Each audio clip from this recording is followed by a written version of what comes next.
আমাদের জন্য সবচেয়ে বড় বোঝা আমাদের উপদেষ্টা পরিষদ। আমরা শহীদ পরিবার, মুক্তিযোদ্ধা। আমাদের দুটো দাবি নিয়ে আমরা আজকে জাতীয় প্রেস ক্লাবের প্রাঙ্গণে 27 দিন অতিবাহিত হচ্ছে। গত 9 আগস্ট থেকে আমাদের এই কর্মসূচি চলমান আছে।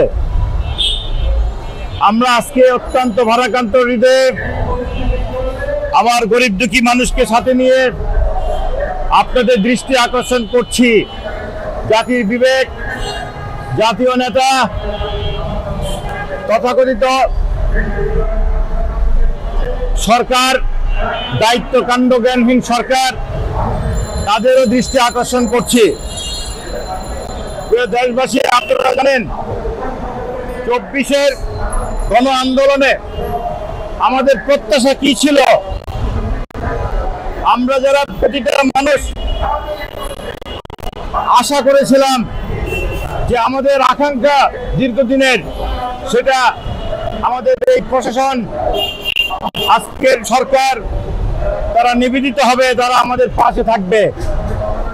আপনারা সাক্ষী, আজকে যে অদর্ব উপদেষ্টা পরিষদ যারা এয়ার কন্ডিশনের ভিতরে বসে বসে তামাশা করতেছে, প্রত্যেকটা উপদেষ্টা পরিষদের মেম্বার যারা আছেন, নাম বলার প্রয়োজন মনে করি না, তারা আমার বস্তিবাসীর চেয়েও অনেক খারাপ অবস্থা। তাদের মানুষত্ব বোধ বলে কিছু নাই। আমরা বস্তির মানুষকে বলি তারা জ্ঞান কম, তাদের ক্যাপাসিটি কম, তারা দেশের জন্য বোঝা ইত্যাদি ইত্যাদি। আমাদের জন্য সবচেয়ে বড় বোঝা আমাদের উপদেষ্টা পরিষদ। প্রিয় দেশবাসী, আমি কি ভুল বলছি কিনা?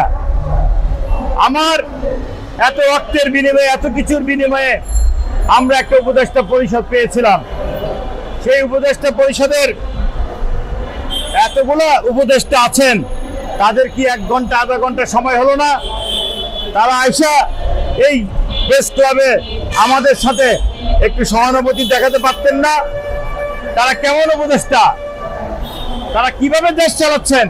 কার সমস্যা সমাধান করেছেন?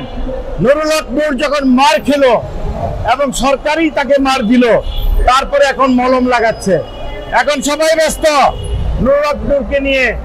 তার গায়ে যে আঘাত করা হলো, তার পরিবার যে ক্ষতিগ্রস্ত হলো, সেটার তো কোনো খবর নাই।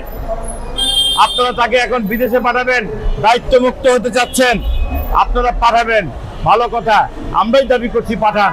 কিন্তু এটা কেমন নিয়ম রে ভাই?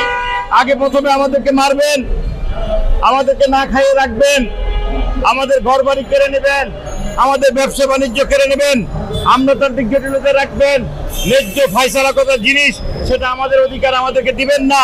তারপর আমরা যখন বিক্ষিপ্ত হব, আমরা যখন আন্দোলন সংগ্রাম করব, আমরা যখন আইন হাতে তুলে নেব, তখন আপনারা আমাদেরকে মারবেন, আমাদের লাঠিচার্জ করবেন, গুলি করবেন।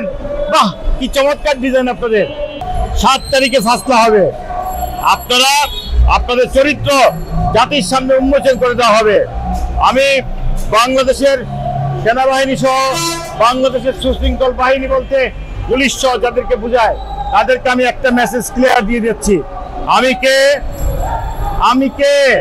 আমি শহীদ মুক্তিযোদ্ধার পরিবার। আমি বস্তিবাসীদের পরিবার। এরা আমার ভাই বোন।